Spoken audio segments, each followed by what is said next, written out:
Kieran Blackwood came home that day with the traitor's blood still dried on his shirt cuffs. A brutal day in the underworld. A long interrogation. The traitor had confessed everything before his breathing finally stopped. He was exhausted, not from the work, but from having to return to the house that had died with his wife 10 months earlier. He pushed open the mansion's door, ready to sink into the silence that had swallowed this place for 10 months straight. The silence was so heavy he could hear his own heartbeat. But then he heard it. Laughter. His children's laughter. Kieran's heart seemed to stop. Connor, Finn, and Molly hadn't laughed since their mother had been shot dead on the street. Not once. 10 months had passed, and this house had held only sobbing in the night, the small voices asking when Mom was coming home, and the choking quiet trapped between these walls. He stood frozen in the entry hall, chasing that sound the way a man chases an echo from the dead. The most notorious Mafia boss in Chicago, the man who made the entire underworld tremble, was trembling because of his own children's laughter. When he opened the playroom door, what he saw shattered him completely. Eliza Monroe, the nanny his mother-in-law had hired a month earlier, was lying face down on the floor. His 3 children sat on her back. Molly, the youngest, held a pink ribbon looped around Eliza's neck like reins.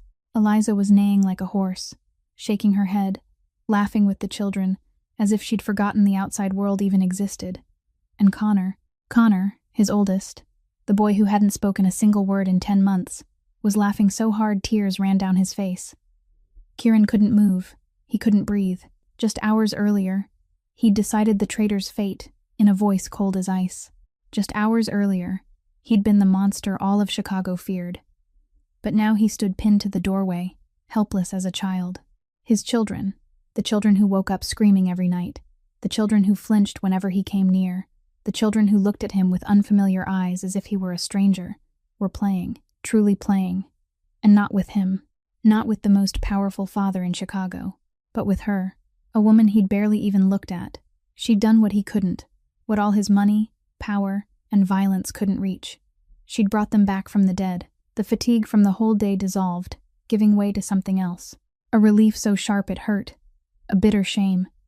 A gratitude so painful his chest felt like it might collapse. Then Eliza lifted her head. Her gaze met his. The laughter died instantly. Fear flickered across her face. Her eyes dropped to his cuffs, where the blood had dried into a dark brown stain. She went still. The children fell silent. They slid off her back and pressed close to her, as if protecting something fragile, as if she needed shielding. From their own father. Kieran stood in the doorway. He couldn't speak. His throat locked tight. His vision blurred. He, the man who never cried, not even when he held his wife's body in the rain, was on the verge of tears because of his children's laughter. Eliza opened her mouth, but no words came. She looked at him, at the blood, then back at him. No judgment, no retreat, only waiting. Kieran knew he should say something. He should explain the blood on his shirt. He should thank her for doing what he couldn't. He should tell her what he was feeling. But he couldn't. Language had abandoned him. He only stood there, staring at the woman who had given his children their laughter back. The woman who was seeing proof of the monster he truly was, and still didn't run. Finally, Kieran gave a small nod. Just one nod. Like a wordless thank you. Like permission to feel grateful. Then he turned away before the tears could fall. He walked quickly down the hallway and leaned his back against the cold wall. Eyes squeezed shut, his chest flooded with something he'd thought had died with Catherine. He didn't understand what had just happened. He didn't know if it was even allowed to be that grateful to someone who was supposed to be only hired help. Someone who had seen blood on his cuffs and hadn't screamed in horror. But one thing was clear. For the first time since Catherine was gone, his children had laughed. For the first time in 10 months, this house held the sound of life. And maybe fate had sent Eliza Monroe for a reason. Sometimes life places someone in our path at the exact moment we need them most. Not by accident, not by coincidence, but by destiny. That night, silence was Kieran's only companion. He sat in his private office, the third glass of whiskey untouched, as moonlight drew faint streaks across the floor. The image of Eliza on the floor, his children's laughter echoing like a bell, kept looping in his mind. Most of all, he saw her eyes the way she looked at the blood on his cuffs and didn't flinch. Why hadn't she run? To find the answer, he finally opened the file he had ignored for a month. If this story touched your heart, Please hit like to support the channel. Share the video with the people you love, because sometimes a story can change the way we see life. And don't forget to subscribe and turn on notifications so you won't miss the next moving stories. Kieran reached out, opened a drawer, and pulled out the file his mother-in-law had sent a month earlier. He'd never read it. When Maggie had called to say she'd found a new nanny, he'd only nodded and moved on. The 6th nanny in 10 months. He hadn't had any hope left. But tonight, he needed to know who she was. Eliza Monroe, 27 years old, former pediatric nurse at Chicago Children's Hospital, quit abruptly 2 years earlier. No reason listed. Current address: a shabby apartment on the South Side, the kind of place decent people didn't dare step into after dark. No next of kin for emergencies. No family photos. Her file was empty, as if her life hadn't existed before she walked into this house. But there was one handwritten line at the bottom of the page, slanted letters, slightly trembling, as if the person writing them had been trying to hold something back. I understand loss. I won't run from it. Kieran read the sentence again and again. I understand loss. What did she understand? What had she lost that she could write words like that? That she could look at blood on the sleeve of a strange man and not scream in terror? He leaned back in his chair, eyes squeezed shut, and the darkness dragged him back to the night 10 months earlier. That night the rain came down in sheets. Molly had a high fever and wouldn't stop crying. Catherine said she'd run to the pharmacy near the house, just 10 minutes. Kieran had been in a meeting with his capos about a shipment at the docks, and he'd only nodded without looking up. He hadn't said, I love you. He hadn't said, be careful. He'd only nodded. 20 minutes later, his phone buzzed. Declan's voice shook on the other end. Brother, something's happened. Kieran drove through the curtain of rain, his heart pounding like it wanted to burst through his ribs. When he arrived, Catherine's car was crushed and mangled, bullet holes scattered across the body like claw marks from a beast. And she was there, lying in the road, in a pool of blood spreading under the rain, her eyes still open, her mouth still moving. He lunged forward, dropped to his knees beside her, not caring that her blood was soaking into his clothes. Catherine, Catherine, look at me. She tried to speak, her voice as weak as a passing wind. The kids, protect the kids. Then her eyes slid shut, and Kieran screamed into the rainy night, the sound tearing his throat open, tearing his soul open, tearing apart everything he had ever believed about this world. After that, there was blood, so much blood. Kieran couldn't remember clearly what he'd done for the next 3 weeks.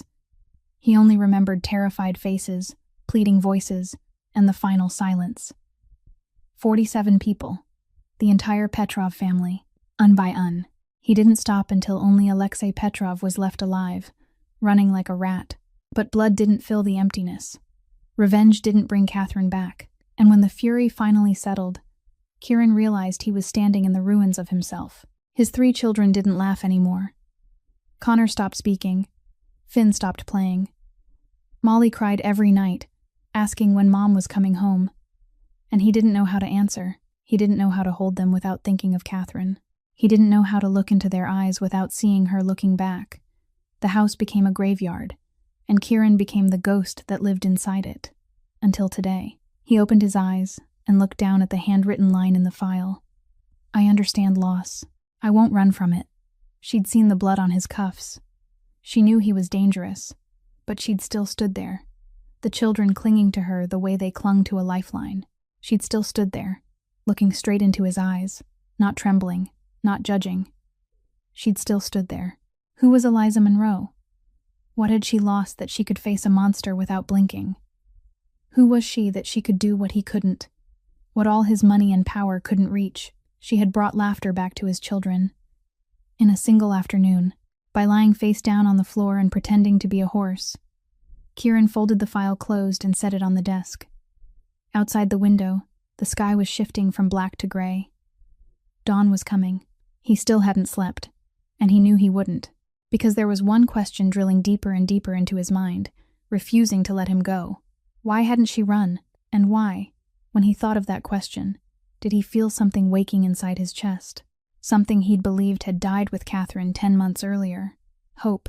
Kieran came down to the kitchen earlier than usual the next morning. He told himself it was because he had an important work call and needed to prepare ahead of time.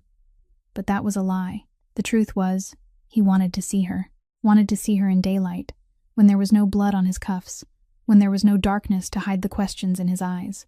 Eliza was already there, standing at the stove with her back to the door. She was making pancakes, her movements gentle and unhurried, natural in a way that made it seem as if this kitchen had belonged to her for a long time. The scent of melting butter and browning batter drifted through the air, strangely warm. Kieran couldn't remember the last time this room had smelled like that. Maybe when Catherine was still alive. He stayed in the doorway, not stepping in, only watching. Eliza's brown hair was tied high, exposing the pale nape of her neck and her narrow shoulders. She wore a simple cream-colored shirt, no makeup, no jewelry except for a thin silver bracelet on her left wrist. She looked ordinary, too ordinary for someone who'd seen a traitor's blood and hadn't screamed. Then small footsteps pattered down the stairs. Connor, Finn, and Molly burst into the kitchen, faces still sleepy, eyes bright the moment they saw Eliza. Molly reached her first, wrapping her arms around Eliza's leg. "Eliza, today can we play horse again?" Eliza bent down, smoothed the little girl's hair, a soft smile on her mouth. "After breakfast, princess. Right now you've got to eat." Finn shoved in next, tugging at Eliza's sleeve. "I want a bear pancake. All right, a special bear for Finn." And then Connor, the oldest, the one who hadn't spoken for 10 months, the one the therapist said would need time and patience. Connor stood beside Eliza without saying anything, just stood there. Then he whispered, his voice as small as wind. "I like your pancakes." Kieran felt his chest tighten. That was the first time Connor had spoken to anyone other than Eliza since the night Catherine died. The first time in 10 months. And the boy said it simply, as if it wasn't anything extraordinary, as if Eliza had always been here. Eliza turned and saw Kieran in the doorway. The smile on her lips faltered, only for a heartbeat. Then she steadied herself. Her eyes flicked to his sleeves. Clean today, no blood. She didn't mention it. She only gave a small nod. "Good morning, Mr. Blackwood." "Kieran," he corrected, his voice lower than he meant it to be. "Just call me Kieran." She nodded and turned back to the stove, pouring batter into the pan. The children climbed onto their chairs around the table, laughter and chatter filling the room. Kieran walked in and sat at the far end of the table, watching. He felt like an outsider in his own house. Eliza brought plates of pancakes to the children, a bear for Finn, a flower for Molly, and a plain one, larger than the others, for Connor. She poured orange juice, cut Molly's pancake into small pieces, wiped Finn's hands when he spilled milk. Everything about it was effortless, smooth, as if she'd done this her entire life. Then she came to Kieran and set a cup of coffee in front of him. "Black, no sugar," she said quietly. "Mrs. Maggie said that's how you like it." He looked up, and their eyes met. She didn't look away. She didn't lower her head. She wasn't afraid. She just stood there, waiting. "You," Kieran began, then stopped. He didn't know what to say. Eliza set the coffee pot down and faced him, her voice dropping so the children wouldn't hear. "I saw the blood yesterday." Kieran went still. He'd been waiting for this. Waiting for the question, the judgment, the moment she said she was quitting. But Eliza didn't ask where it came from. She didn't ask what he'd done. She only said, her tone strangely calm, "I don't know what you do. I won't ask. That isn't my business." He stared at her, waiting. "But I need to know one thing," Eliza continued, her eyes fixed on his. "Are the children safe?" Such a simple question. Not "are you a bad man?" Not "do you kill people?" Only "are the children safe?" Kieran looked at her for a long time. Then he said it, his voice firm as an oath. "I'll die before I let anyone touch them." Eliza nodded slowly, as if that was all she needed to hear. She didn't ask anything else. She didn't judge.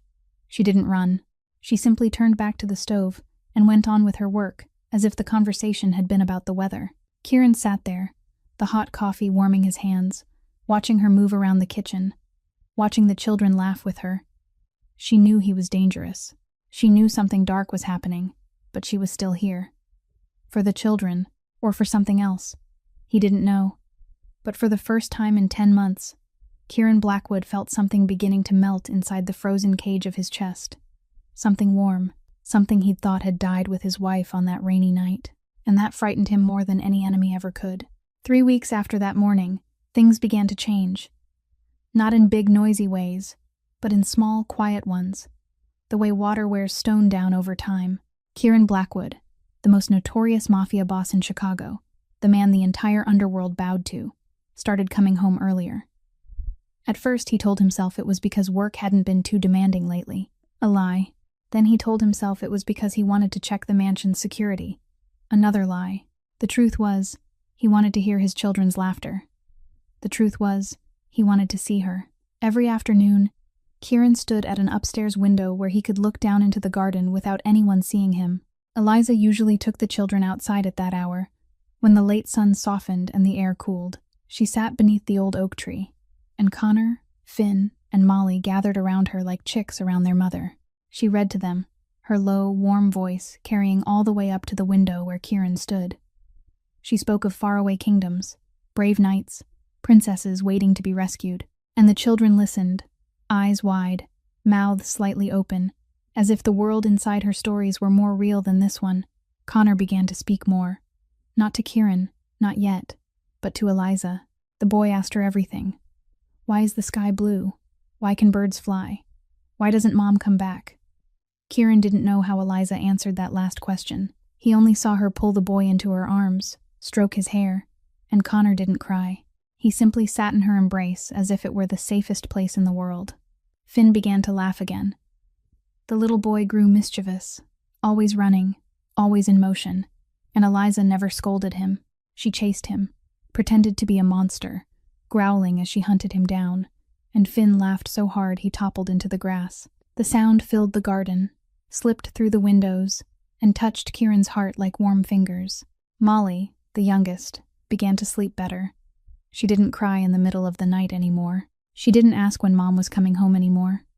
Every afternoon, after playing herself tired, Molly would drift to sleep on Eliza's shoulder, her tiny fingers gripping Eliza's shirt, and Eliza carried her away, gentle as if she were carrying a dream. The house was still full of Catherine's traces. Her paintings hung on the walls, colorful abstract oils. Her favorite coffee mug still sat in the cabinet, untouched, as if no one dared wash it. The book she'd been reading lay open beside the bed, a page marked midway through. Kieran couldn't change any of it. He was afraid that if he touched those things, Catherine would disappear completely. So he slept on the office sofa every night, never stepping into the master bedroom, never looking at the pillow that still held the hollow of his wife's head. Then one night, Kieran couldn't sleep. He wandered through the mansion like a ghost, passing dark hallways, silent rooms. When he walked past the library, he saw light spilling through the crack beneath the door. He stopped and pushed it open. Eliza sat curled on the leather sofa in the corner, bare feet tucked up on the cushion, a book open on her lap. She wore a white nightshirt, her hair loose over her shoulders, the warm lamp casting gentle shadows across her face. She looked peaceful, as if the darkness of this house couldn't reach her. She lifted her head at the sound of the door. No flinch, no panic, only a calm look. Can't sleep either? Kieran stepped inside and stood by the window. On nights like this, I usually wander. Me too, Eliza said softly. On nights like this, books are the best company. He glanced at the book in her hands. What are you reading? Wuthering Heights. Heavy book for a late night. Heavy thoughts need heavy books, she answered simply. Kieran didn't know when he decided it, but he sat down in the chair across from her. Not too close, not too far. Just far enough that they could speak without raising their voices. The silence between them didn't feel heavy the way silence did in other parts of the house. It simply existed. Gentle, easy. They laughed, Kieran heard himself say, his voice roughening. I haven't heard that sound since. He couldn't finish the sentence. But Eliza understood. Since Catherine, she said softly. Hearing his wife's name from her mouth felt like a blow to Kieran's chest. Most people avoided saying Catherine, as if her name were a curse, as if speaking it would make him shatter. But Eliza didn't avoid it. She looked straight into his eyes, unblinking, unafraid.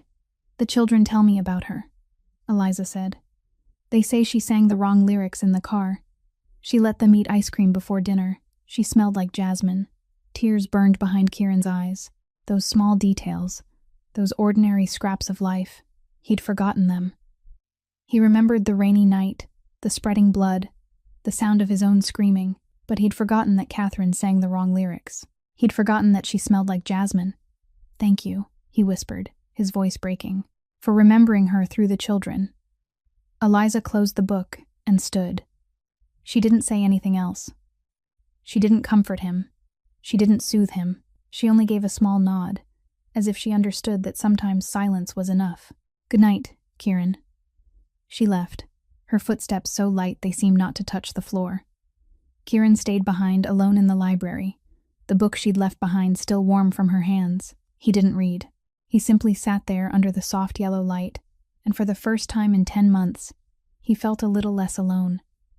She wasn't only bringing laughter back to his children, she was bringing something back to him too, and Kieran didn't know whether he should feel grateful or afraid of that. 3 weeks after that night in the library, Kieran had grown used to looking for Eliza every time he came home. Not to talk, not exactly, but simply to know she was there, to hear her voice drifting from the playroom, to see her silhouette moving softly through the rooms, to feel her presence like a small flame inside this freezing house. He didn't know when that presence had become so important. That evening, Kieran came home later than usual. The meeting with the capos had run long, because there was news of a shipment being stopped at the docks. By the time he stepped into the mansion, the clock had struck 8. The children would be asleep by now.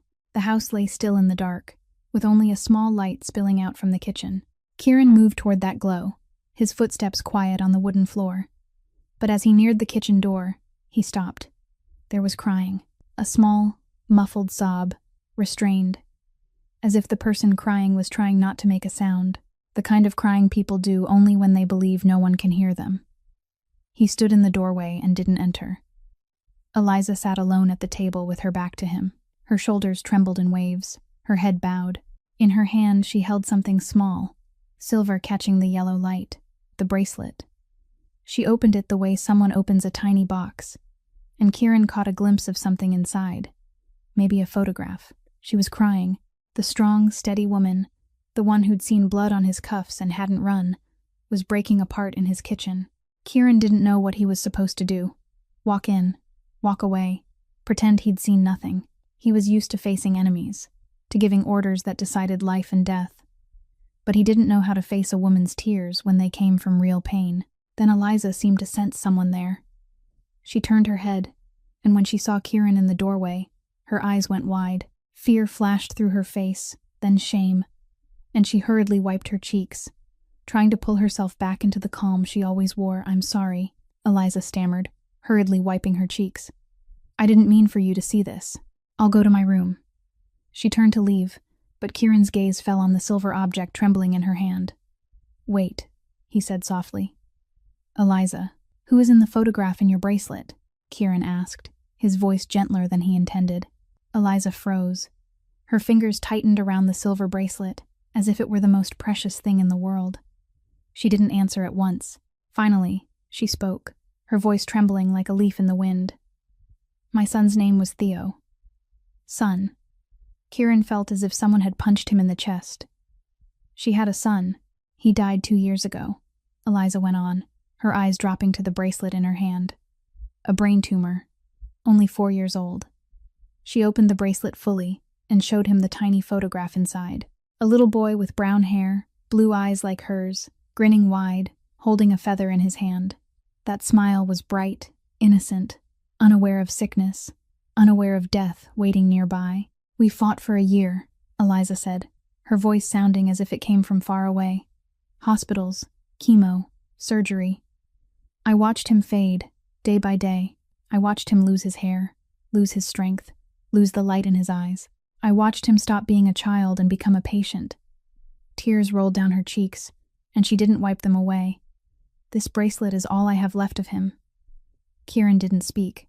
He couldn't. Language wasn't enough for pain like this.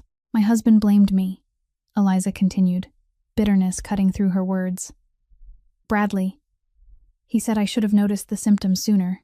I should have pushed the doctors harder, demanded more tests. I should have done something, anything, to save him." Under the table, Kieran's hand curled into a fist. He knew that kind of man. The kind who blamed someone else because he couldn't bear his own helplessness. "He didn't hit me with his hands," Eliza said, her voice like a blade. "He hit me with words. Every day. Told me I killed our son. Told me I was worthless. told me no one would ever want me. She drew in a shaky breath. When we divorced, he took everything. Theo's pictures, his toys, his clothes, the memories, all of it. He said I didn't deserve to keep them. Kieran felt anger boil up inside his chest. Bradley Monroe. He'd remember that name. He wouldn't forget it. Why did you become a nanny? Kieran asked, his voice rough. Eliza looked up, her eyes red but no longer spilling tears. Because I don't know how to live in a world without children's laughter. After Theo died, the silence nearly killed me. I needed to hear kids laugh. It's the only thing that kept me awake, kept me here. She held his gaze, and Kieran saw not only pain there, but understanding. The understanding of someone who had lost everything and still forced herself to stand. When I heard about your children, Eliza said softly, about what they lost, I thought maybe I could help them in a way I couldn't help Theo. Her voice broke. I'm not trying to replace their mother. I just want to be able to love someone again. Kieran didn't think. He reached across the table and laid his hand over hers. Her fingers were cold, trembling, small inside his rough palm. She didn't pull away. She only looked at him, tears shining on her cheeks. You aren't only helping them heal, Kieran said, his voice low and steady. You're healing yourself. Eliza didn't answer. She only nodded once, her fingers tightening softly around his. And they sat like that in the dim kitchen light, two broken people finding each other in the wreckage of their lives, needing no more words. They sat in silence for a long time after Eliza finished. The yellow kitchen light carved out a small circle of brightness inside the darkness that smothered the house, as if the two of them were sheltering on a tiny island in a black sea. Kieran's hand still rested over hers, warm and steady, and Eliza didn't pull away. She needed that contact, needed to know she wasn't alone inside this grief. Finally, Eliza broke the silence, her voice as soft as a whisper. Does it ever get easier, living every day without the person you love? Kieran didn't answer right away. He thought of Catherine, of the hollow she'd left behind, of the nights he lay alone on the office sofa staring at the ceiling, trying to remember the sound of her voice. Sometimes he was afraid he'd forget. Sometimes he was afraid he never would. No, he said at last, his voice low and honest. Losing the person you love never gets easier, but the pain changes. It becomes something you learn to carry, instead of something that crushes you every day. Eliza nodded slowly, as if his words touched something deep inside her. Kieran went on, his voice breaking in the places he tried to hide. The night Catherine died, I held her in a pool of blood. The rain fell like the sky was crying, but I didn't see the rain. I only saw her eyes, trying to hold on to me, trying to say something. He paused, swallowed hard. The last words she said were, "Protect the kids." Not "I love you," not "don't forget me," just "protect the kids." Eliza squeezed his hand gently. She didn't speak. She only listened. I failed, Kieran said, bitterness roughening his throat. I protected them from enemies outside. I killed 47 people to avenge my wife, but I didn't protect them from the pain. I watched them cry every night, and I didn't know what to do. I watched Connor stop speaking, Finn stop laughing, Molly ask when her mother was coming home, and I just stood there like I was useless. You didn't fail, Eliza said, her voice gentle but firm. You're still here. You're still trying. That isn't failure. You too, Kieran said, his eyes locking on hers. You lost your son, lost your husband, lost everything. You were blamed for something that wasn't your fault. You were stripped of every memory of the child you carried and gave birth to. But you're still here. You still love. You still open your heart to my children even though you know love can bring pain. Tears slid down Eliza's cheeks, and she didn't wipe them away. That's the only thing I know how to do, she whispered. Loving is the only thing I have left. Kieran looked at her, a woman so fragile and yet stronger than anyone he'd ever met. She'd walked through hell and still had the ability to love. She'd been destroyed by the man who should have protected her, and still, she could open herself again. In Kieran's world, a world soaked in betrayal and violence, that kind of thing was so rare it felt almost holy. Bradley Monroe. The name carved itself into Kieran's mind like a knife wound. The man who blamed her for their child's death. The man who used words like weapons to ruin her day after day. The man who took every memory of Theo and left her with nothing but a small silver bracelet. Kieran didn't say it out loud, but in his head a quiet promise took shape. Bradley Monroe would pay. Not today, not tomorrow, but one day. And when that day came, he would learn what real suffering was. Eliza closed the silver bracelet and pressed it to her chest, as if she were holding her own heart. "Thank you," she said, her voice soft but sincere, "for not turning away. For sitting here with me." "Thank you," Kieran answered, his voice low and warm. "For staying, for not running." They looked at each other beneath the gentle yellow light, and Kieran realized something had shifted between them. They weren't employer and hired help anymore. They weren't strangers living under the same roof. They were two broken people who had found each other in the wreckage. Two imperfect pieces that somehow, impossibly, fit. And that terrified Kieran, because he was starting to need her, not only for the children, for himself. And in his world, needing someone meant giving them the power to destroy you. But tonight, in that silent kitchen, with her hand still held in his, Kieran decided he was willing to accept that risk. 2 weeks after that night in the kitchen, Mother's Day arrived. Kieran woke with the familiar fear pressing down on his chest. Last year, Catherine had still been alive. The children had made cards with colored paper and crayons, crooked little drawings full of love.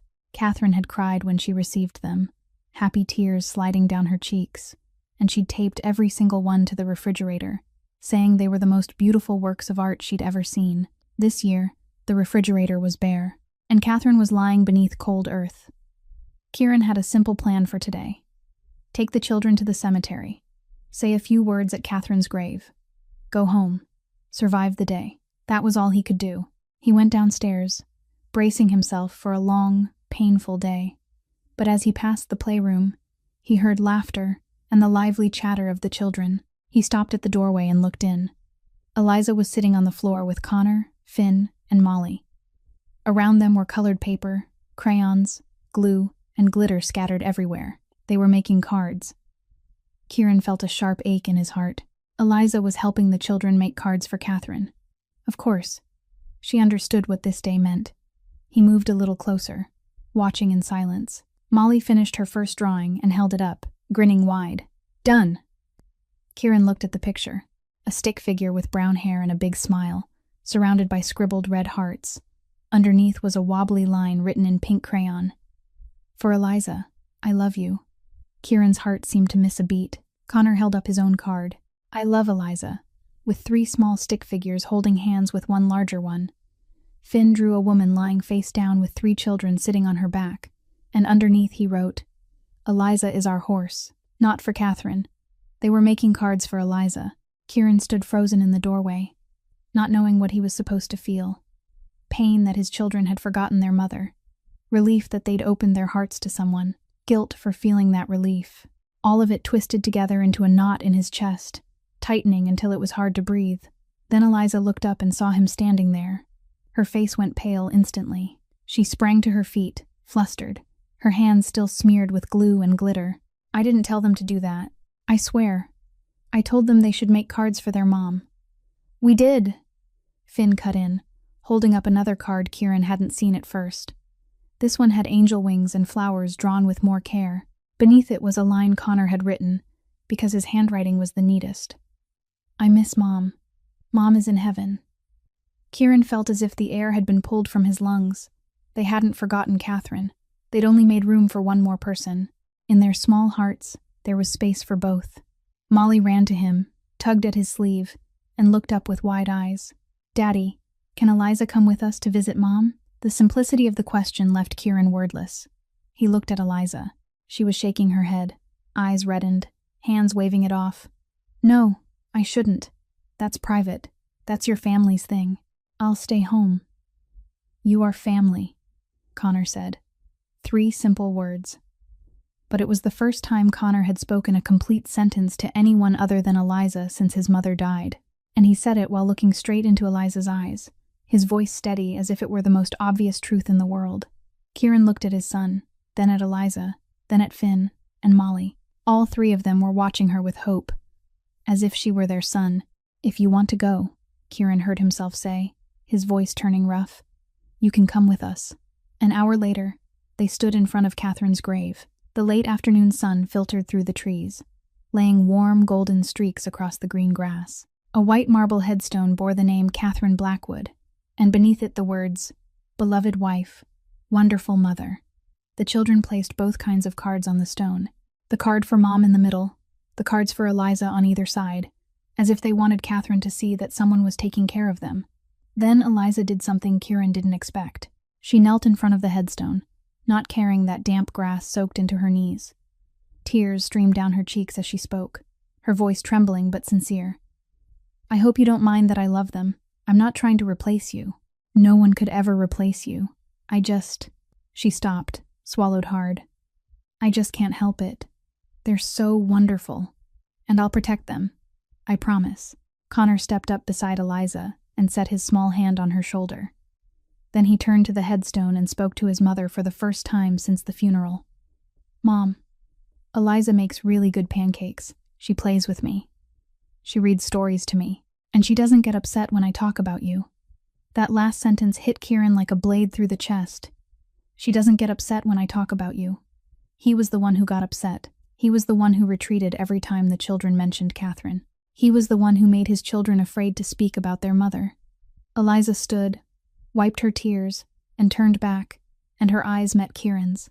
Something passed between them in that moment: understanding, forgiveness, permission to keep living, and to keep loving. On the way home, Molly held Eliza's hand on one side, and Kieran's on the other. She walked between them, skipping, singing a nonsense song she'd made up herself. Finn and Connor trailed behind, arguing about what kind of pancake shape Eliza would make for each of them tomorrow morning. And Kieran realized that, for the first time in 10 months, they looked like a family. 2 months had passed since Mother's Day. 2 months of laughter, of warm breakfasts, of nights when Kieran no longer wandered the mansion alone. Everything was going well. Too well. And Kieran should have known that in his world, happiness never lasted. That afternoon, Kieran was in his office, reviewing financial reports from the underground casinos, when Declan walked in without knocking. His brother rarely did that. Declan was cautious, always maintaining a professional distance even with his own blood. For him to enter unannounced meant something serious had happened. Kieran looked up, saw Declan's face, and knew at once that something terrible was wrong. His brother looked like he'd seen a ghost, and in a way, he had. "Bad news, brother," Declan said, his voice tight. "Alexei Petrov is back in Chicago." The name hit Kieran like ice water to the face. Alexei Petrov, the only one who'd survived Kieran's slaughter. The man who'd ordered Catherine's death. The one Kieran had hunted for 10 months and never found. He'd run like a rat and vanished without a trace. And now he was back. "Where is he?" Kieran asked, his voice cold as steel. "We don't have an exact location yet. But it gets worse." Declan set a stack of photographs on the desk. "He knows about the nanny." Kieran picked the photos up, and the blood in his veins seemed to freeze. Pictures of Eliza taking the children to the park. Eliza sitting on a bench, Connor and Finn running in front of her, Molly in her lap, taken from far away, from the angle of someone watching, someone stalking prey. "He knows you care about her," Declan went on. "Someone in his organization has been watching the mansion. They've seen you coming home early every day. They've seen the way you look at her." Kieran clenched the photos so hard the paper crumpled in his grip. They'd been watching. They'd known. And he hadn't even realized it. "There's more," Declan said, handing him a sheet of paper. "A message from Petrov." Kieran unfolded it. The handwriting was rough, but the meaning was brutally clear. "You took everything from me. I'll take everything from you." Kieran's hand shook, not with fear, but with the rage boiling in his chest. Petrov wanted a war. He'd get a war. But this time, Kieran wouldn't let him escape. "Double security," Kieran ordered, his voice sharp as a blade. "No one leaves the mansion without guards. The kids don't go outside. And Eliza?" He stopped, swallowed hard. "Eliza gets protection 24/7. Does she know? About you? About what you do?" "She knows enough," Kieran said, setting the photos down. "But she doesn't know about Petrov. Not yet. How long are you planning to hide it from her?" Kieran didn't answer. He wanted to keep Eliza away from this dark world forever, if he could. He wanted her to know only the children's laughter, the warm mornings in the kitchen, the quiet nights in the library. He didn't want her to see the real monster he could become, but he knew that sooner or later the truth would surface. And when it did, she would run. Everyone ran when they finally saw the true darkness. "Find Petrov," Kieran said, his voice an order that couldn't be refused. "Find him before he touches my family." Declan lifted an eyebrow at the word family. He didn't say anything, but his eyes said everything. Kieran knew what his brother was thinking. Since when had the nanny become family? But Declan didn't ask. He only nodded and left. That night, Kieran stood outside the children's bedroom door and listened. Eliza was singing Molly to sleep, her voice light as wind, humming a little song she'd made up about stars and sweet dreams. Molly whispered something, and Eliza gave a quiet laugh, a sound like wind chimes in the still night. Kieran's fist tightened. Petrov wanted to take what he loved. He'd have to walk over Kieran's body first. He'd lost Catherine. He wouldn't lose anyone else. Even if he had to become a monster more terrifying than any darkness, he would protect them, the children, and Eliza, especially Eliza. 1 week after Declan brought the news about Petrov, Kieran was forced by Maggie to attend Chicago's annual upper-class charity gala. His mother-in-law sat on the organizing committee, and she wouldn't accept no for an answer. "You can't hide forever, Kieran," she said over the phone, her voice stern but threaded with worry. "People need to see you're still standing. Catherine wouldn't want you turning into a recluse." And because it was Maggie, the only woman left who still tethered him to Catherine, Kieran agreed. The gala was held at the Palmer House, inside a dazzling ballroom where crystal chandeliers rained light over marble floors. Familiar faces from Chicago's elite drifted through the room like peacocks, showing off jewelry and gowns that cost more than most people's yearly salaries. They smiled at Kieran as he passed. Polite smiles, distant smiles. These were the people who'd sent flowers to Catherine's funeral, and then never called again. The people who avoided Catherine's name as if death were contagious. Kieran stood in a corner with a glass of champagne in his hand for appearance's sake, his eyes sweeping the crowd without truly seeing anyone. He was thinking about Eliza at home with the children, about her smile when Molly demanded another horse game, about the way she stroked Connor's hair when nightmares took him. He wanted to go home. He didn't belong here. Then a woman's voice sounded beside him, sweet as honey with something sharp hidden underneath. "Kieran, darling, it's wonderful to see you out. Victoria Ashford." Kieran turned and found her in a dress the color of blood, a venomous smile on her painted lips. Victoria was the widow of Marcus Ashford, one of Chicago's wealthiest businessmen. Marcus had died in a boating accident 2 years earlier, but the whispers in high society said Victoria had arranged that accident to collect the inheritance. No one could prove it, but everyone knew, and Victoria didn't care. She'd set her sights on Kieran even before Catherine died. Now she didn't bother hiding it. "Victoria," Kieran replied coolly. "Lovely evening. Much lovelier with you here," Victoria said, stepping a little closer. "I've heard the children are doing better. You found yourself some devoted help, didn't you?" Kieran went alert at once. Victoria's tone wasn't casual. There was something under those fake compliments. "She's a nanny," he said shortly. "She's good at her job." "Of course," Victoria gave a soft laugh, but it never reached her eyes. "It's just that I happened to meet someone very interesting recently. He told me quite a few things about Miss Monroe." Kieran felt every muscle in his body tighten. She knew Eliza's name. She dug into her life. Victoria turned toward the crowd and lifted her hand in a lazy wave at a man standing near the bar. "Bradley, darling, come over here." The man approached, and Kieran recognized him instantly even though they'd never met. Bradley Monroe, Eliza's ex-husband. The man who'd blamed her for Theo's death. The man who'd used words to break her day after day. The man Kieran had silently promised would pay. Bradley looked worse than Kieran had imagined. Rumpled clothes, eyes bloodshot from drinking, stubble that hadn't been shaved in days. But in those dull eyes there was still hatred, envy, and something even more poisonous. "So you're the guy who stole my ex-wife," Bradley said, slurring with drink but still dripping with sarcasm. Kieran didn't answer. He only looked at him, eyes cold as ice. "Has she told you about our son yet?" Bradley went on, his voice rising enough to draw the attention of a few people nearby. "About how she let him die?" The champagne glass in Kieran's hand cracked under the pressure of his grip. Liquid ran over his fingers, but he didn't feel it. The only thing he felt was the fury boiling in his chest, demanding release. "Get out of here," Kieran said through his teeth, his voice low and dangerous. "Before I forget we're in public." Bradley laughed, the wild laugh of a man with nothing left to lose. Victoria paid me to come. You know that? She wanted you to know the truth. Eliza Monroe is a child killer. She was a nurse and she didn't even realize her own kid had a brain tumor. She let him die and then played the victim.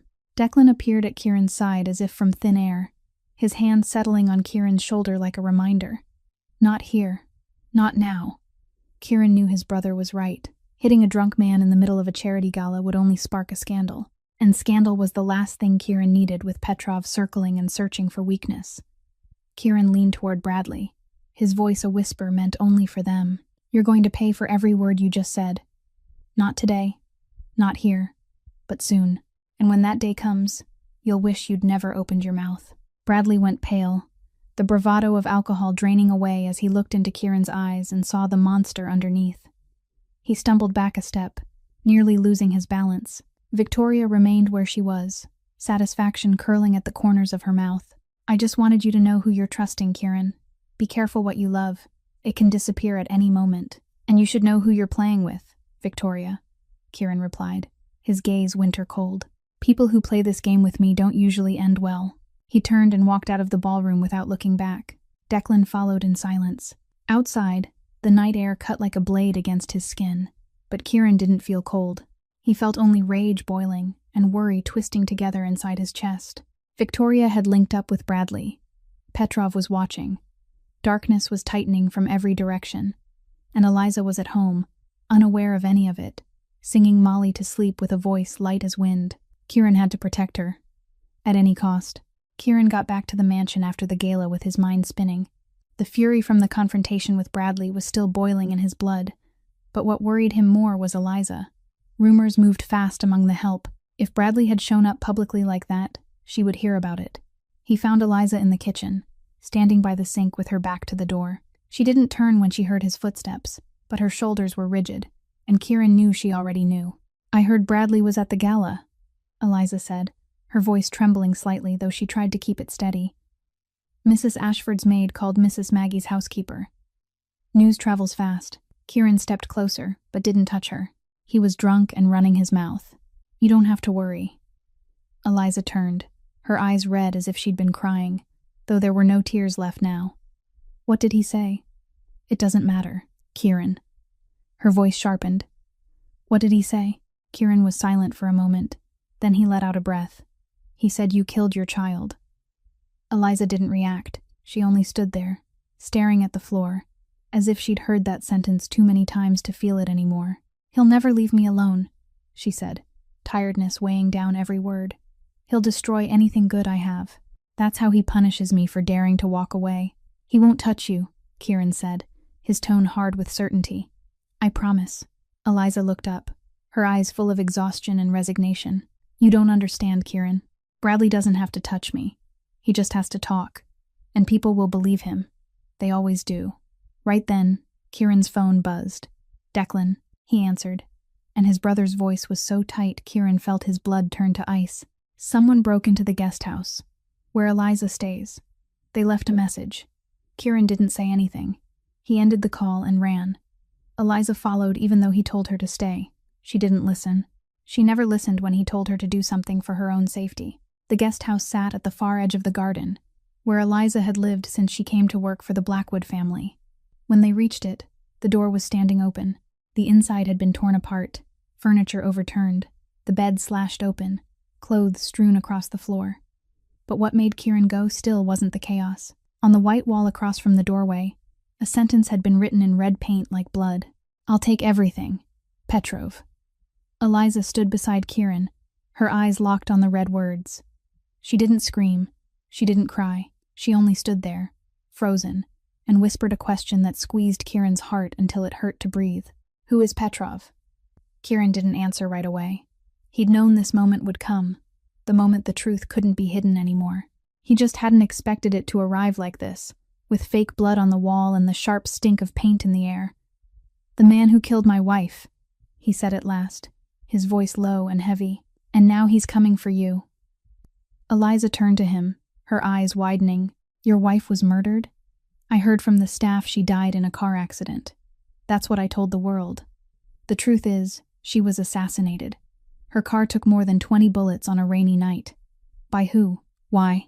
Silence. Kieran held her gaze, and he saw not only fear there, but resolve. She wouldn't accept half-truths. She needed all of it. By my enemy, he said. Because of my work. What work, Kieran? Eliza's voice shook, but she didn't step back. I've seen blood on your sleeves. I knew you were dangerous, but I need to hear you say it. Who are you, really? Kieran looked at her for a long time. The woman in front of him, brown hair tousled, eyes red, but still unbroken, still not running. She'd seen the darkness around him and stayed anyway. She deserved the truth. I'm a Mafia boss, Kieran said, his voice steady. The Blackwood family controls half of Chicago. The port, the underground casinos, the money laundering network. It's the empire my father left me, and I've kept it with blood. Eliza didn't speak. She just stared at him, her expression unreadable. Catherine died because of me, Kieran went on, his words cutting into himself. Because of my work. And Petrov, the man who wrote that message on the wall, is the one who ordered her death. He wants revenge because I wiped out his family. 47 people. I killed them after Catherine died. The silence stretched. Kieran waited. For her to scream. For her to run. For her to look at him with disgust, the way others would once they knew the truth. But Eliza did none of those things. She only looked at him, and at last she asked a question Kieran couldn't believe he was hearing. Who are you really? Kieran Blackwood? A monster? Or a man trying to protect what he loves? Kieran had no answer. He didn't know who he was anymore, but the way she looked at him, not judging, not afraid, only full of questions and something that felt like understanding, made him want to become the man she believed he could be. I need time to think, Eliza said finally, her voice weary but no longer shaking. But I won't run. Not yet. They left the guest house in silence, crossing the pitch-dark garden toward the main mansion. Declan had already sent people to clean up and tighten security, but Kieran knew it wasn't enough. Petrov had gotten all the way in here, had left a message inside Kieran's own home. That meant there was a traitor in the organization, or there was a serious hole in his security. Either way, it had to be dealt with. But not tonight. Tonight, he had something more important. Kieran led Eliza into the mansion's living room, where warm yellow light fell across Catherine's paintings on the walls. The children had been asleep for hours, the house silent except for the steady ticking of the clock on the mantel. He sat in the chair across from Eliza, met her gaze as she looked at him, and waited. I need to know everything, Eliza said at last, her voice calm in a way that was almost unsettling. Not half-truths, not a prettied-up version. Everything. Kieran nodded. She deserved the truth, even if the truth made her run forever. The Blackwood family controls half of Chicago, he began, his voice low and even, as if he were reading the sentence of his own life. The port, the underground casinos, a money laundering network through shell companies. It's the empire my father built when I was still a kid. He taught me that in this world, you're either the man holding the gun or the man getting shot. There isn't a third option. Eliza didn't speak. She only listened. When my father died, I inherited all of it. I was 25, young and stupid, thinking I could change everything, thinking I could wash dirty money clean and turn it legitimate. But the underworld doesn't allow that. When you try to step back, they drag you in again. With blood. Did Catherine know? Eliza asked. Catherine knew everything, Kieran answered, bitterness flooding his words. She knew who I was before we ever married.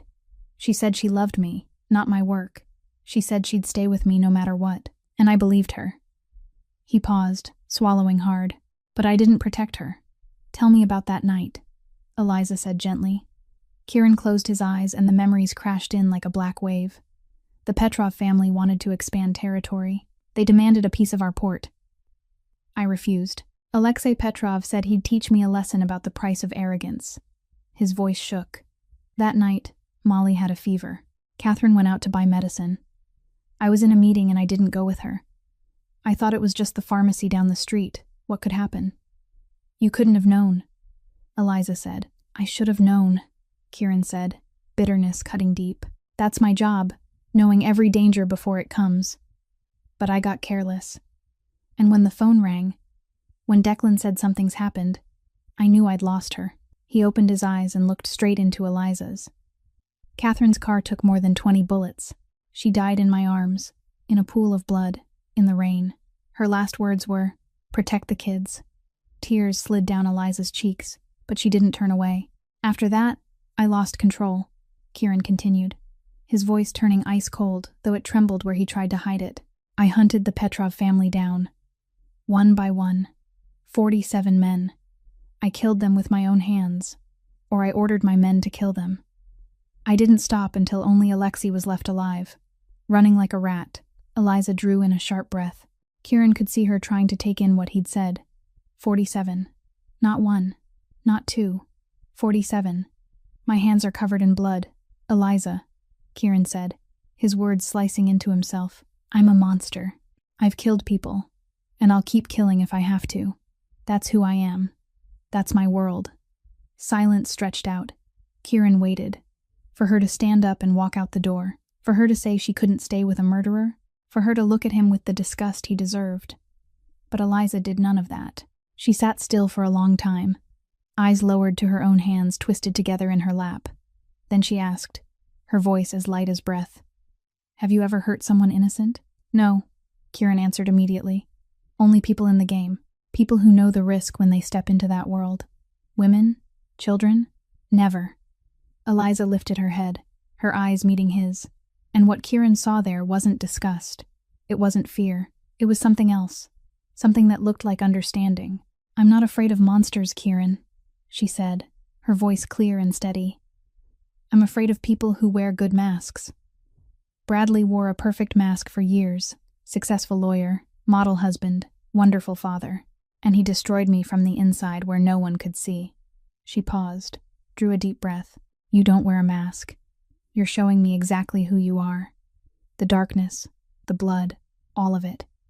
It's the only honesty I've known in a long time." Kieran stared at her, as if he couldn't trust his own ears. "Did you hear what I said? I killed 47 people." "I heard you," Eliza said. "You're a killer. You're dangerous. And you'll protect the children at any cost." She held his gaze without blinking.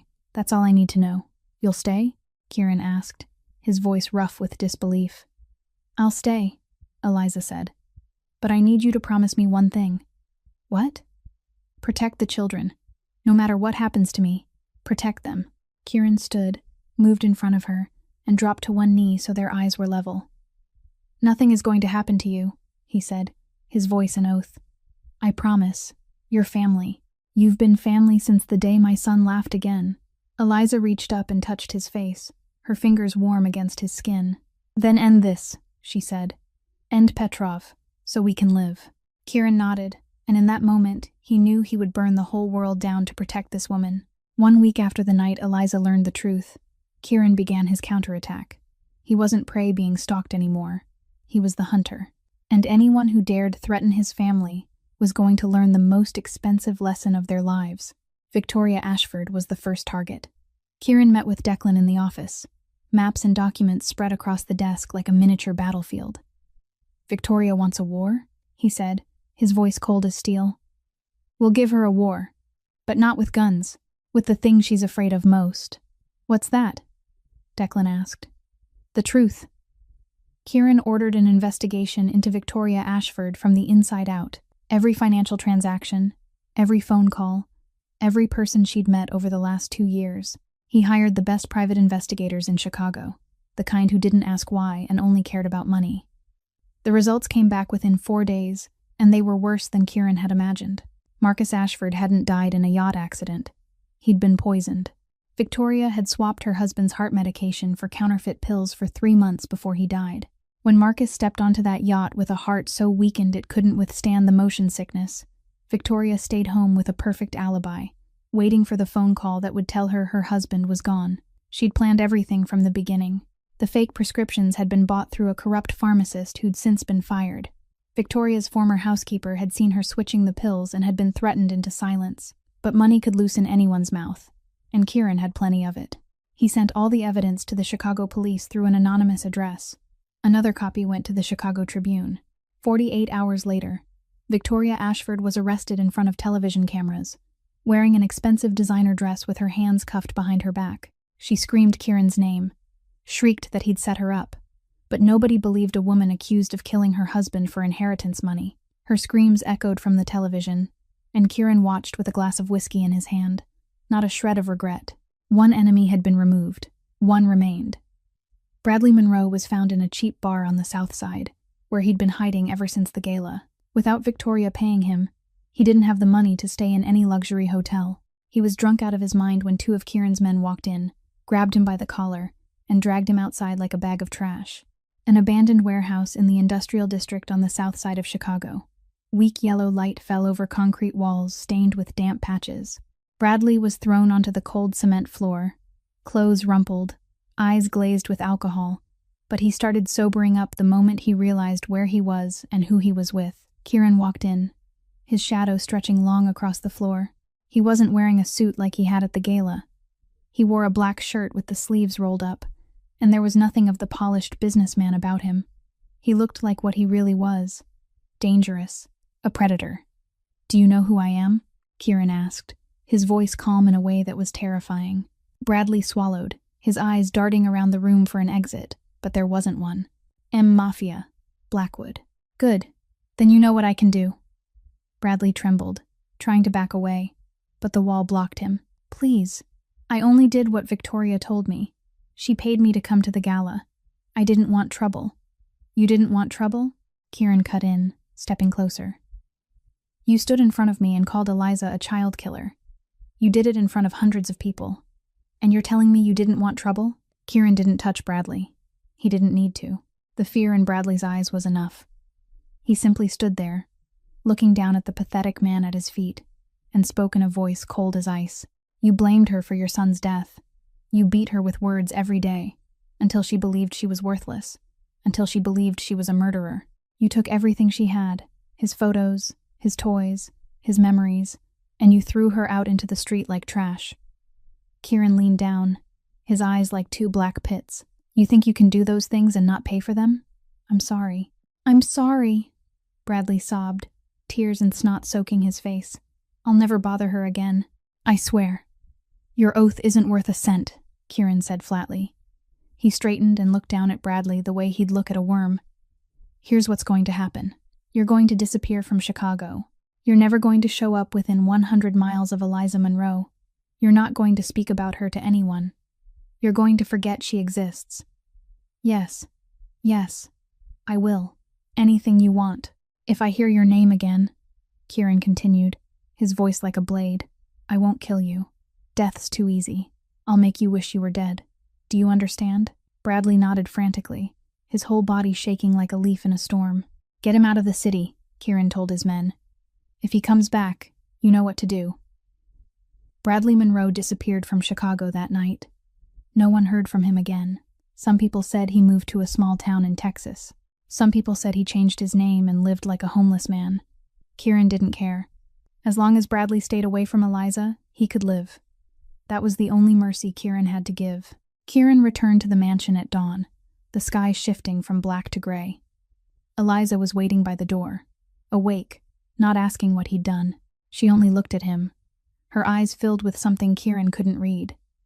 Then she stepped forward and wrapped her arms around him without a single word. Kieran stood there in her embrace, feeling her warmth seep through his cold shirt, and he realized that for the first time in a long time, he felt like he was doing the right thing. 3 days after the night Kieran dealt with Bradley, everything returned to normal in a strangely unsettling way. Victoria was in jail awaiting trial. Bradley had vanished. Only Petrov remained, but he was silent like a ghost. And that silence worried Kieran more than any threat ever could. Because when an enemy goes quiet, it means they're preparing. That afternoon looked ordinary, like so many afternoons before it. Soft golden sunlight filtered through the trees.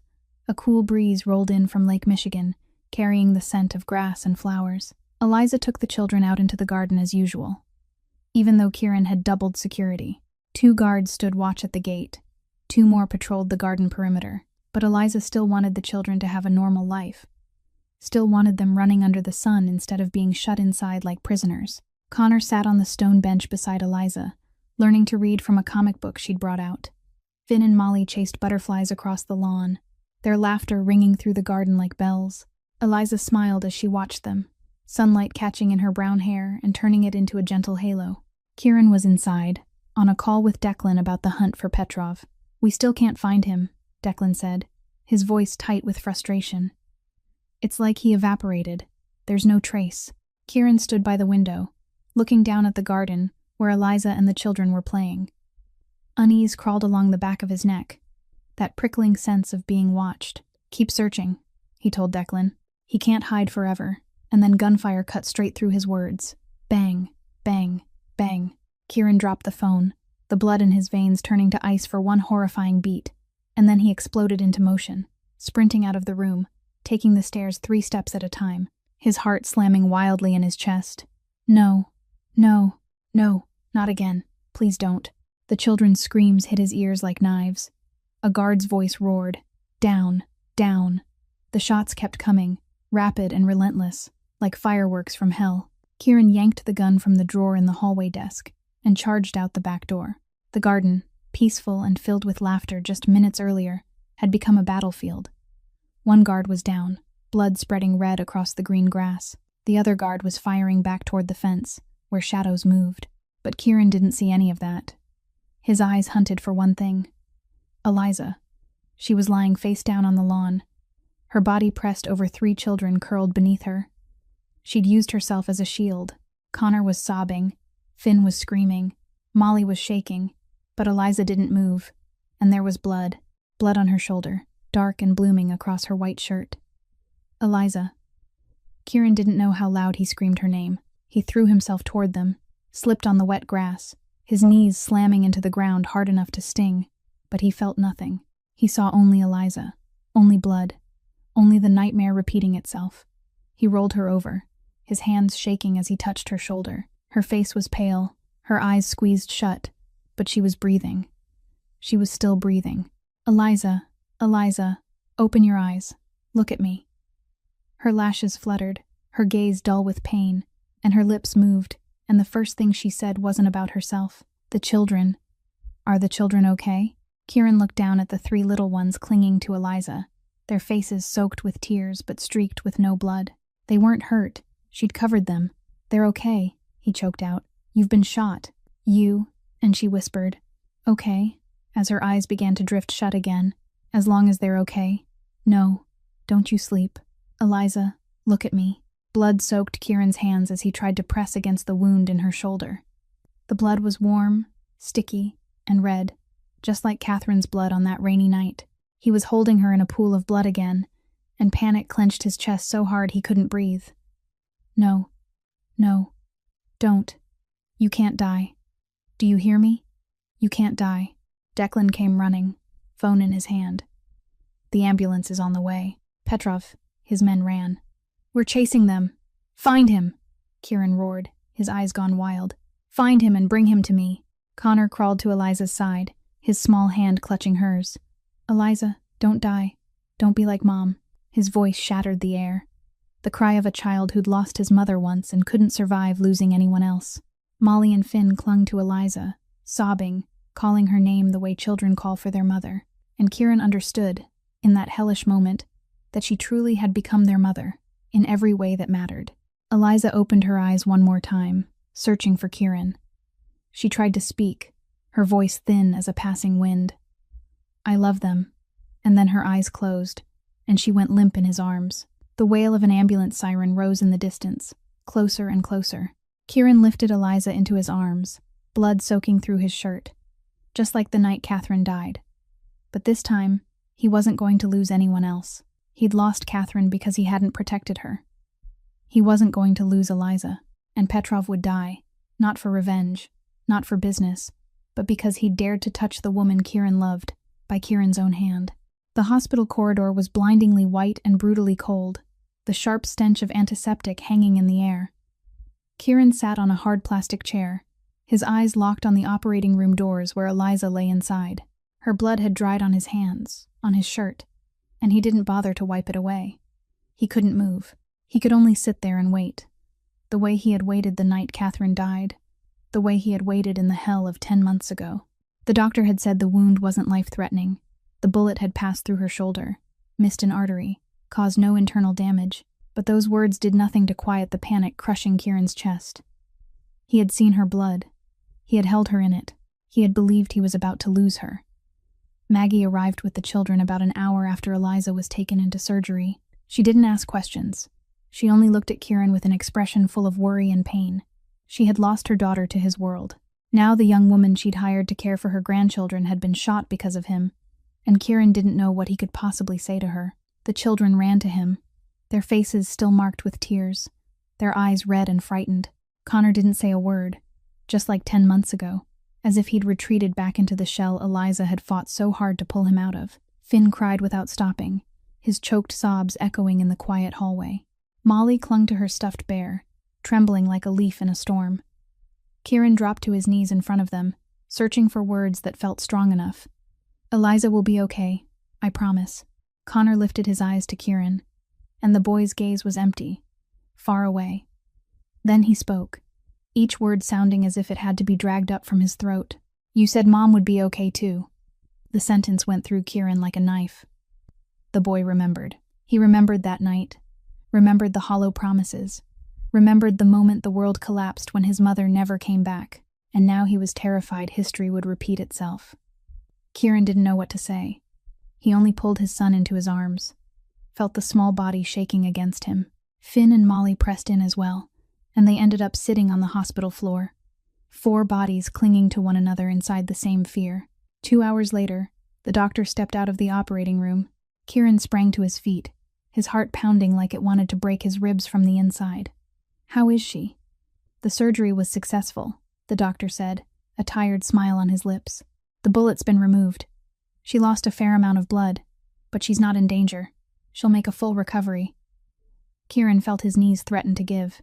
He had to brace himself against the wall to keep from collapsing. She would be okay. She would live. The doctor allowed them to visit once Eliza was moved to recovery. She lay on a stark white hospital bed, face pale, shoulder bandaged, but breathing, alive. The children rushed in the moment they saw her, climbing onto the bed and wrapping their arms around her, as if she might disappear if they let go. "Don't die," Molly whispered, her cheek pressed to Eliza's uninjured arm. "Don't be like Mom." Tears spilled from Eliza's eyes, but she smiled, a weak smile, tender and full of love. "I'm not going anywhere, sweetheart. I promise." Then her gaze slid to Kieran standing in the doorway, searching for him. "I'm okay," she said, her voice hoarse from anesthesia. "It's just a scratch." "You used your body to shield the kids," Kieran said as he moved to the bedside. "You got shot protecting them." "It was instinct," Eliza answered, her eyes holding his. "I'd do it again 1,000 times if I had to." Later, the children fell asleep on Eliza's bed, exhausted from crying and terror. Kieran sat beside her, holding her hand, his fingers laced through hers as if she might vanish the moment he let go. "I'm sorry," he said, his voice thick. "This is my fault. My world hurt you.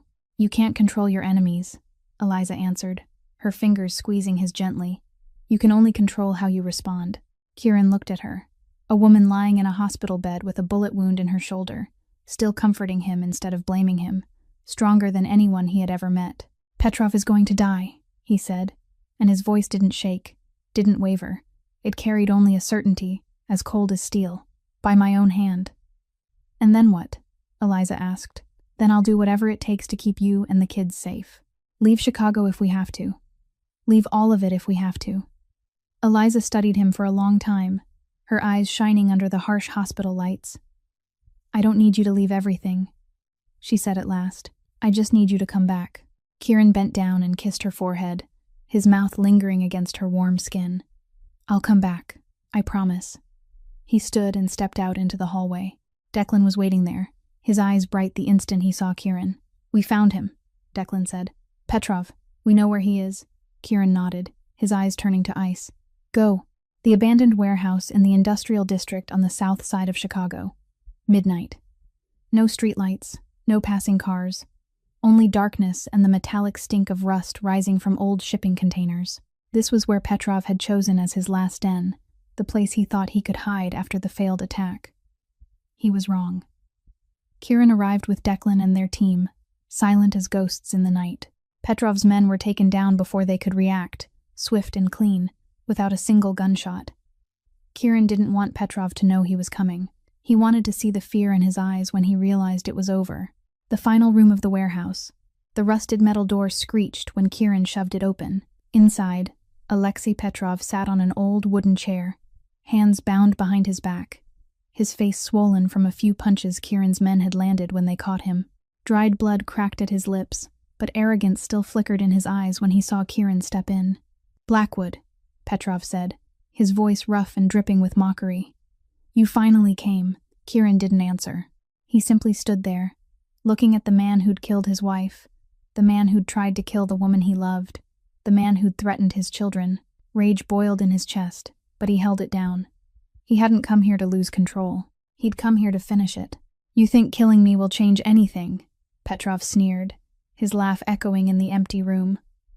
"There'll be someone else. There's always someone else. This world doesn't run out of people who want to watch you fall." "Maybe," Kieran said, his voice cold as ice. "But it won't be you." Petrov stared at him, and for the first time, the arrogance in his eyes dimmed. "Just a fraction. Your wife died screaming your name. You know that? She begged to live for the kids. She said, 'Please don't. I've got little children.' And I still gave the order to shoot."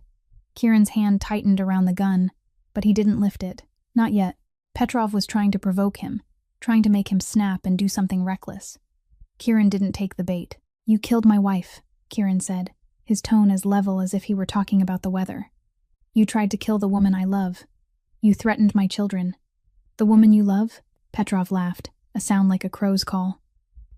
"You love the nanny? Interesting. So do you know she'll die because of you? Just like your wife did?" "Everyone who stands beside you will die." "She didn't die," Kieran said, and for the first time something like satisfaction glinted in his eyes. "She lived. Your bullet didn't kill her, and you'll never get another chance to try." Whatever confidence Petrov had left collapsed. He'd gambled everything on that attack, believing that if he killed Eliza, Kieran would break, would weaken, would become easy to destroy. But he'd failed, and now he had no cards left to play. "You won't kill me," Petrov said, but his voice was shaking now, the old certainty gone. "You need me. I know secrets. I know who in your organization betrayed you." "I don't need to know," Kieran cut in. "I'll find out. Not from you." He raised the gun, the muzzle aimed straight at Petrov's forehead. Petrov looked into Kieran's eyes, and for the first time, real fear showed on his aged face. "Send my regards to hell," Kieran said. 47 men are waiting for you there." A single shot cracked through the night. Alexei Petrov would never threaten anyone again. Kieran stepped out of the room, his face unreadable. Declan waited outside, his eyes searching Kieran's. "It's done?" Declan asked. "It's done," Kieran said. "Clean it up. Leave no trace." On the drive back to the hospital, Kieran stared out the car window, the city of Chicago stretching beneath the night lights. He'd just killed a man. Again. His hand still felt hot from the trigger, but this time there was no emptiness. No regret, only the strange calm of knowing his family was safe. He reached the hospital at dawn, when the sky was shifting from black to a bruised gray violet. Eliza was awake, the children still asleep curled beside her on the hospital bed. She looked up when he entered, her eyes searching his for something. "It's done," Kieran said, sitting beside her bed. "He'll never threaten you or the kids again." Eliza didn't ask for details. She didn't need them. She only nodded, a small, gentle motion, and held her hand out. "Are you okay?" she asked. Kieran took her hand, his fingers lacing through hers. Warm, alive, real. "I'm okay now," he said. And for the first time in 10 months, he felt like the pain might truly end. 1 week later, Eliza was discharged and returned to the mansion. The wound in her shoulder was healing, the bandage smaller now, and she could move her arm even though the ache still lingered. But what surprised Kieran most was the way she walked back into the house, as if nothing had happened, as if she hadn't been shot, as if she hadn't once lain in a pool of blood on the lawn. The children didn't leave her side for even a moment after she came home. Connor read to her, their roles completely reversed from those first days. He sat beside her bed, his voice steady as he read fairy tales line by line, as if the sound of his words could keep her anchored in this world. Finn ran back and forth, bringing water, bringing snacks, bringing anything he thought Eliza might need. Molly clung to her, carrying her stuffed bear and placing it into Eliza's arms, saying, So Eliza can hug it, and it won't hurt as much. Kieran watched from the doorway, his chest warming in a way that felt almost strange. She'd been shot protecting his children, and now his children were caring for her as if she were their mother. In some way, she had earned that title long before the words were ever spoken. On Eliza's first night back, the children finally agreed to go to bed after she promised she'd still be there when they woke up. Kieran walked them to their rooms, tucked them in, kissed each one on the forehead, something he rarely did before. Then he returned to the living room, where Eliza sat on the sofa, her shoulder still wrapped, staring out the window where moonlight spilled in. He sat down beside her, not too close, not too far, close enough to feel her warmth, close enough to hear her breathing. "Does it hurt?" he asked. "My shoulder aches a little," Eliza answered, her eyes still on the window. "But I'm okay. The pain meds are still working." Silence settled between them for a while. Not an awkward silence, but the kind that comes when two people have survived too much together, when words don't have to fill every space. "Petrov is dead," Kieran said at last, his voice low and even. Eliza nodded and didn't ask for details. She didn't need to know how he'd done it. She only needed to know the threat was gone. "Are you okay with that?" Kieran asked, and there was worry in his voice that he couldn't quite hide. Eliza turned to him, her eyes clear under the moonlight. "You protected your family. I understand. Family." She said your family, not our family, as if she didn't include herself in it, and that small difference sent a sharp ache through Kieran's chest. "When I saw you lying there," he said, his voice roughening, "blood on your shoulder, your eyes shut, I thought I was going to lose you, like I lost Catherine." Eliza didn't speak. She only listened. "And I realized," Kieran continued, his eyes holding hers, "that I can't lose you. Not because of the kids. Not because I need someone to take care of them." He stopped, swallowed hard. "Because of me. Because I need you." Silence. Eliza looked at him, something shining in her eyes that Kieran didn't dare name. "I love you, Eliza," he said, and each word sounded like it broke open on the way out. "I don't know when it started. Maybe the night you told me about Theo. Maybe when you didn't run even after you saw blood on my sleeves. Maybe it happened a little at a time. Every day. When I watched you laugh with my children. When I heard you sing Molly to sleep. When I saw you reading in the library at midnight." He drew a slow breath. "But I love you, and I need you to know that, whether you feel it back or not." Tears slipped down Eliza's cheeks, but she smiled, a trembling smile, the smile of someone who'd waited for something she didn't dare hope for. "I love you too," she said, her voice thick. "I tried not to. I know your world is dangerous. I know loving you could kill me, literally." She gave a small laugh through her tears. "But I couldn't stop. You and the children became my home. The only place I've belonged since I lost Theo." Kieran lifted his hand and touched her face, his thumb wiping away the tears on her cheeks. Her skin was warm beneath his palm, soft and real, and he couldn't believe she was here, that she loved him, that she didn't run. "You're my miracle," he whispered. "You're the thing I don't deserve but somehow was given anyway." Eliza covered his hand with hers, her fingers threading through his. "We don't deserve most of what we're given," she said softly. "But maybe that's what love is. Not deserving. Being chosen." Kieran leaned in toward her, slowly, giving her time to pull away if she wanted. But she didn't. She leaned toward him, her eyes closing, their mouths met. Gentle, careful, as if they were both afraid this was only a dream, and it would vanish if they moved too fast. The kiss tasted of tears, and the sweetness of hope, the kiss of two people who had lost everything and found each other in the wreckage. When they finally parted, forehead to forehead, breaths mingling, Eliza asked in a whisper, "So what now?" Kieran smiled. For the first time in a long time, a real smile. Now we live, together, and for the first time, the future didn't feel terrifying anymore. 6 months had passed since their first kiss in the living room, and life inside the Blackwood mansion had changed in ways Kieran never would have dared to imagine. The children began calling Eliza, Mama Eliza, their own private compromise between honoring their birth mother and loving the woman who'd saved their souls. Connor had fully recovered, laughing and talking like himself again. Back in school, even starting to play ball with friends. Finn was still as mischievous as any 5-year-old, and Molly no longer woke from nightmares every night. The house that had once been a cemetery was now filled with laughter, the thud of running feet, and the smell of pancakes every morning. Kieran came home in time for dinner every day, something he'd never managed before. The work still continued, the underworld still turned, but he'd learned how to balance. Declan handled most of the day-to-day operations, and Kieran stepped in only when it truly mattered. He wasn't a man living for work anymore. He was living for his family. But Kieran had a secret. For 6 months, he'd been carrying out a plan no one knew about. Not even Eliza. Late-night calls with architects, discreet meetings with attorneys, trips to the east wing of the mansion, the wing that had been closed since Catherine died. Eliza had sensed something. She'd seen him slipping away, but she hadn't asked. She trusted him, and tonight, he was going to show her why. Kieran led Eliza through the garden just after sunset, the last light painting the trees in gold. The children were asleep. Maggie was watching them, and for once they had time to themselves. Eliza held his hand, her fingers woven through his the way they'd become used to. "Where are you taking me?" she asked, curiosity soft in her voice. "You'll see." They reached the east wing of the mansion, the place that had once been Catherine's studio, the place Kieran had sealed shut and refused to enter for 16 months.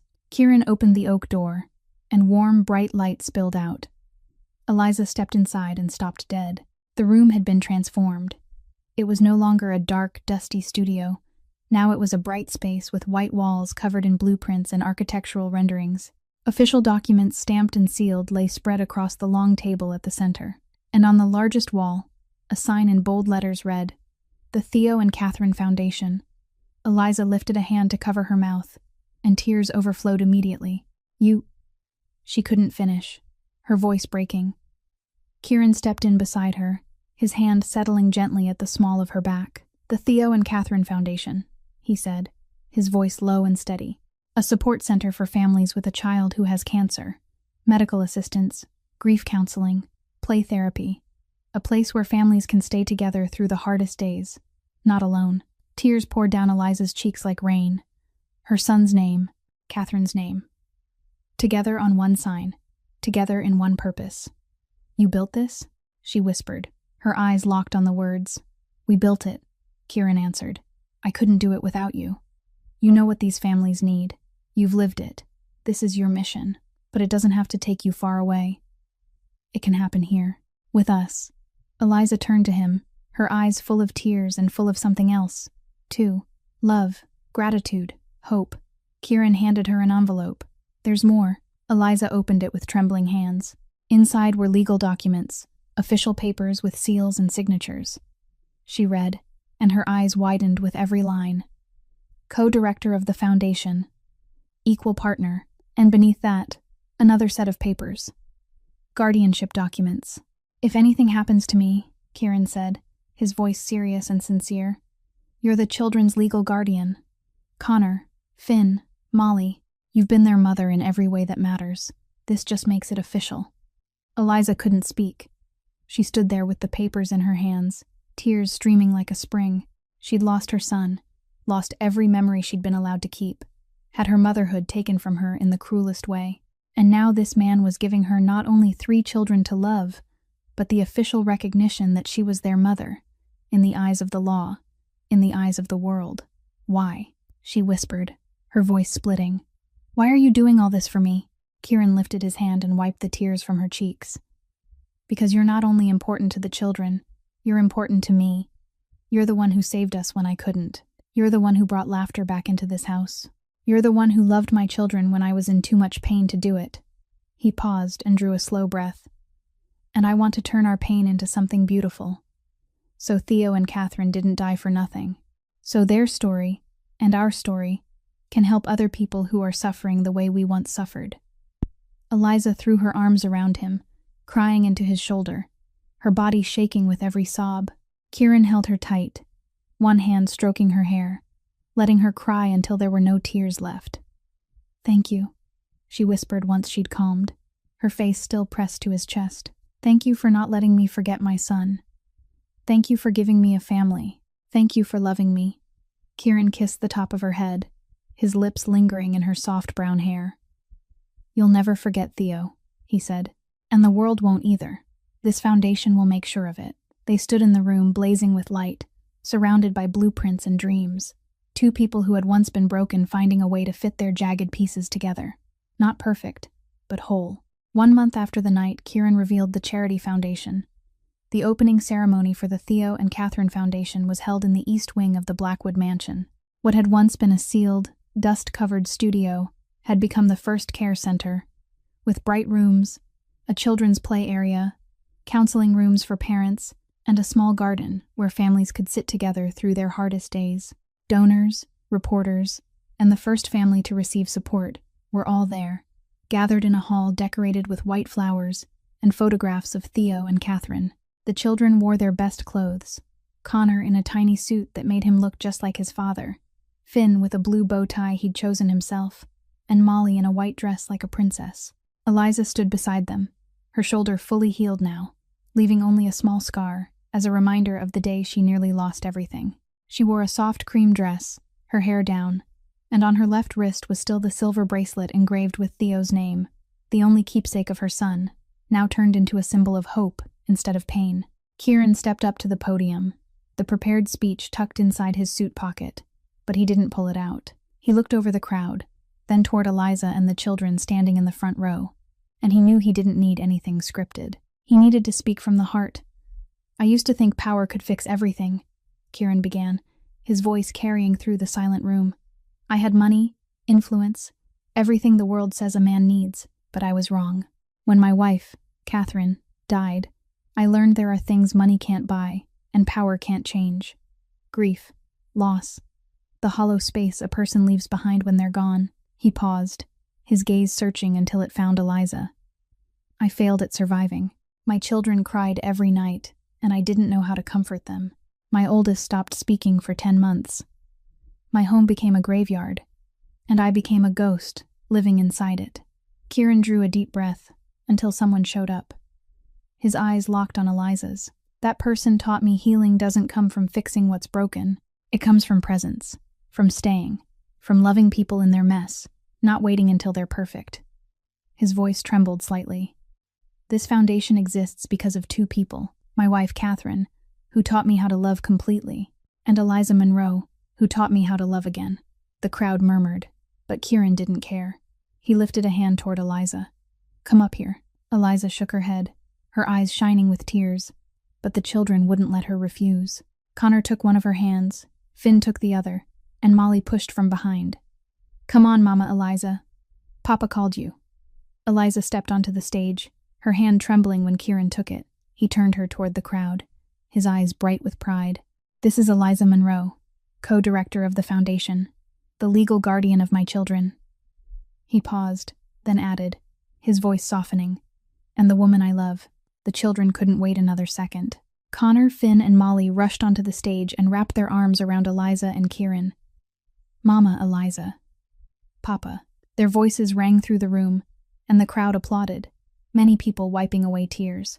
The ceremony ended as the sun began to set, turning the garden behind the mansion gold.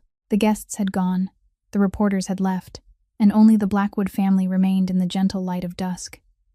The children chased each other across the lawn, their laughter floating through the cool air. Kieran and Eliza sat on the stone bench Catherine had once loved, their shoulders touching, their hands intertwined. "Thank you," Eliza said, her voice light as wind. "For giving me a family. You've given me more," Kieran answered, his eyes on the children laughing as they ran.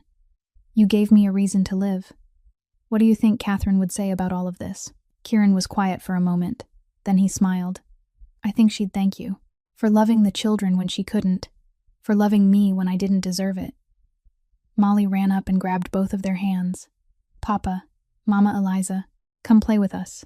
Kieran stood and pulled Eliza with him, and just like that, the most feared mafia boss in Chicago was running across the grass, chased by 3 children and a brown-haired woman, and he was laughing, truly laughing. The sound rolled through the garden, mixing with the children's laughter and Eliza's, weaving itself into a small symphony of happiness. Love doesn't end when someone is gone. It just finds a new way to grow. Catherine taught Kieran how to love completely. Eliza taught him how to love again. And the children taught him that healing can happen, even when it feels impossible. For the first time in a long time, Kieran Blackwood wasn't just surviving, he was living. Kieran and Eliza's story is proof that after darkness there's always light, that even the deepest wounds can be healed with love and patience, that family isn't only the people you share blood with, but the people who choose to stay when life is at its hardest. No matter how far life pushes you toward the edge, there's always someone willing to take your hand and climb back up with you. If this story touched your heart, please subscribe to our channel, tap like, and share the video so we have the motivation to bring you more moving stories every day. How did this story make you feel? Did it make you think of someone in your life? Leave a comment below. We'd truly love to hear what's in your heart. Wishing every one of you watching this video good health, a joyful life, and peace in every single day. Thank you for listening. Goodbye, and we'll see you in the next video.